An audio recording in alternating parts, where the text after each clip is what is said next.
Menjelang menuju 2024, semua melakukan racing untuk menuju 2024. Partai memang diwajibkan untuk melakukan racing ke sana. Karena hakikinya partai politik adalah merebut kekuasaan secara konstitusional. Terus sekalian, izin, bagaimana cara kita memilih seorang pemimpin? Maka setiap orang boleh mengeluarkan teorinya. Tetapi setidaknya ada teori yang valid. Itu hanya berasal dari elektabilitas sebuah pemberitaan. Yang pemberitaan tersebut kemudian diputar melalui mention. Ketika di-mention, diputar-putar terus, ini akan menjadi popularitas. Itu menurut saya, ke depan ini adalah pemimpin yang memang ada di lapangan, bukan ada di sosmed.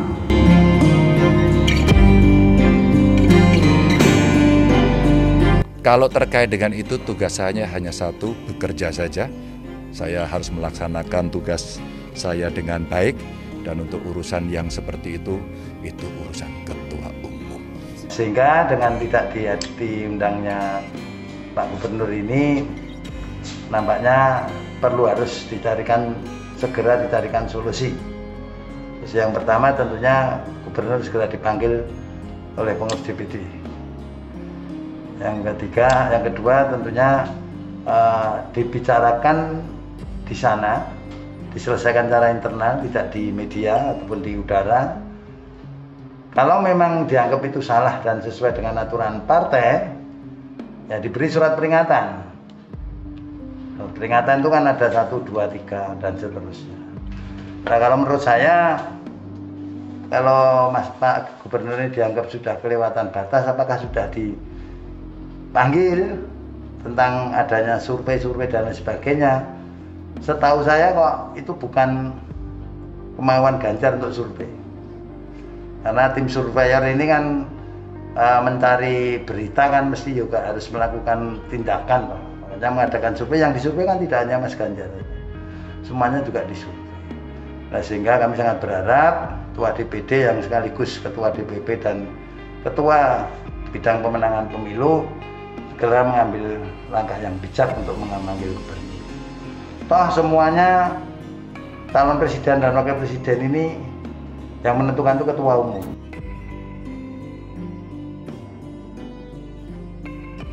Kalau saya menangkap dua hal.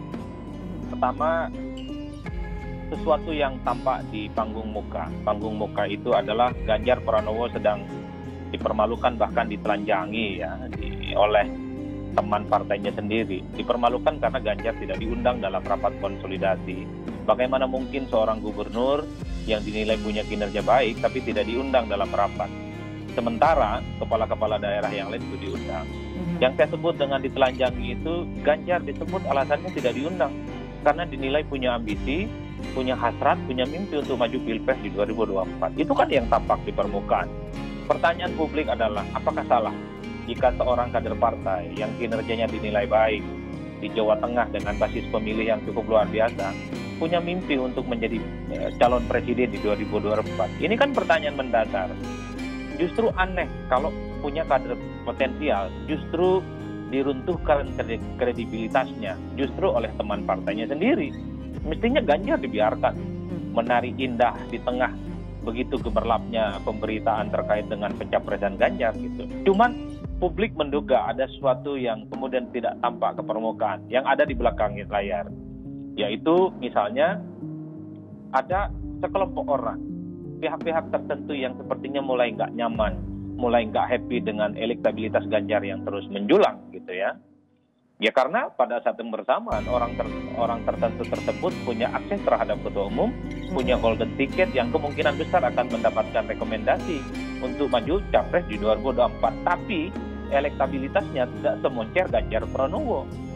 Kan banyak figur di internal PDIP yang dinilai punya potensi maju. Ada Risma, ada Puan, bahkan Ahok muncul ya. Jadi memang aroma persaingan di internal PDIP ini cukup kentara, Pak. Jangan sampai ada orang yang kemudian punya bekal elektabilitas yang tinggi, tapi mematikan pihak yang lain yang tidak punya bekal. Tapi dia kemungkinan besar punya karpet merah untuk mendapatkan rekomendasi pencapresan. Ya dugaan sementaranya memang orang selalu men-head to head-kan dengan Puan Maharani. Gitu.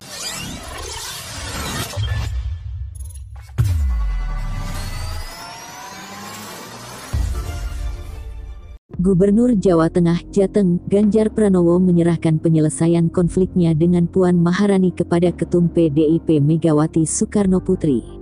Meskipun belum mau berbicara banyak, konflik dengan Puan dinilai membuat Ganjar seolah-olah dizalimi oleh PDIP. Ya, sebetulnya tanpa Ganjar menanggapi pun simpati publik sudah ke Ganjar. Karena dianggap dizalimi oleh partai. Karena orang melihat adanya kelompok, kata peneliti LSI Denny J. Aji Alfarabi kepada wartawan, Selasa tanggal 25 Mei tahun 2021. Mengapa konflik dengan Puan menjadikan Ganjar seolah dizalimi? Menurut Aji, hal itu karena latar belakang Puan. Terlebih Puan dibackingi oleh Bambang Wuryanto atau Bambang Pacul. Kalau dianggap kelompok dalam PDIP, Mbak Puan termasuk kelompok yang kuat powerful dalam PDIP. Apalagi bukan hanya Mbak Puan, di situ ada Pak Bambang Pacul, yang merupakan Ketua Bapilu, Badan Pemenangan Pemilu Partai Terang Aji. Ini dianggap sebagai kelompok yang kuat di PDIP versus mereka yang di luar kelompok itu, yang sebetulnya dianggap punya potensi oleh publik, melihat Ganjar punya potensi, dan dicoba ditutup ruangnya, imbuhnya. Lebih lanjut, Aji juga meyakini bahwa konflik dengan Puan membuat Ganjar mendapatkan simpati dari masyarakat simpati.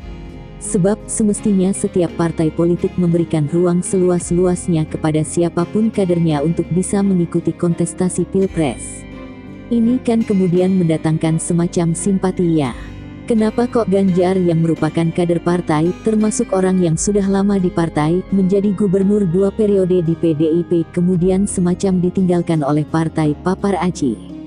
Padahal publik melihat, sebagai partai yang kemudian ingin berkontestasi di Pilpres kan harusnya ruang itu dibukakan bagi siapapun, sehingga siapapun yang diinginkan oleh publik punya kesempatan untuk didorong oleh partai, sambung dia.